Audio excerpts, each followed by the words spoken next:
Good morning, and Yeah, thank you so much for this hair. movie. Yeah, thick hair. I do. I really Yeah, do. yeah. And it's all yours. It's all mine. I appreciate that. Thank you for saying that. It's a labor of love for me. And you filmed the movie Indicator, Avondale area where I grew up. Is that right? Yes. Is that right? Yes, and where I was a single mom. So tell me a little bit about this new show that you have with Oprah coming up, the Single Moms Club. Yeah, It's a spin-off. I'm taking this story and just taking it into television because I feel like these women have so much more to say. Even though to be a group of women from kind of the same situations, but there's so much more these single moms want to say. So I'm super excited about having that opportunity. And Nia, can you tell me about the experience that you've had when you were taping the Oprah show regarding the Single Moms Club movie? First of all, I was so nervous. I texted him a couple days before. I was like, I'm so nervous, I'm gonna cry. He was like, don't be nervous, don't be nervous. You're gonna be great, which you were. Talked me off the ledge.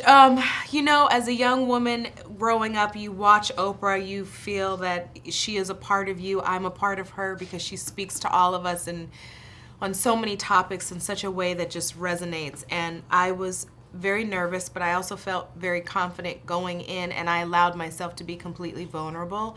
And I think that if you're going to do anything with Oprah to help people, you have to be totally open and vulnerable. And it was nice, and I felt a sense of relief when it was over that I actually, not only did I have a lot more in common with the girls in the audience and the women in the audience, but that I actually felt a sense of relief that I didn't have the pressure of being Nia Long. In that moment, I could just be a mommy who's experienced some of the things that some of the women in the audience experienced. And that was just the best ever. Okay, great. So I really enjoyed the movie, and I really like the concept. So tell me a little bit about what you want the audience to take away from the film. Well, it's a concept that is it takes a village.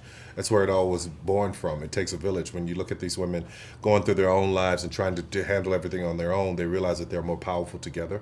And if I can get people, single moms, starting single mom support groups around the country for each other, I think that would be pretty awesome to see. Yeah.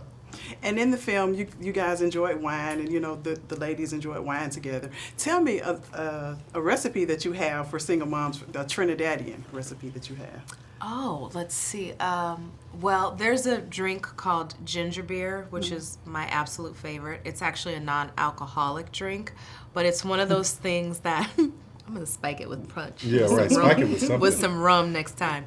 But I do like it because it's one of those it's a social drink. So when everyone gets together, it's like, oh, you got the ginger beer, and people make it from scratch, and everyone gets together, and you have your curry chicken and your roti and your peas and rice and whatever other thing you want to have. All right. Okay, great. Thank you. She's like, all right, okay. Thank you, man. I appreciate it very much.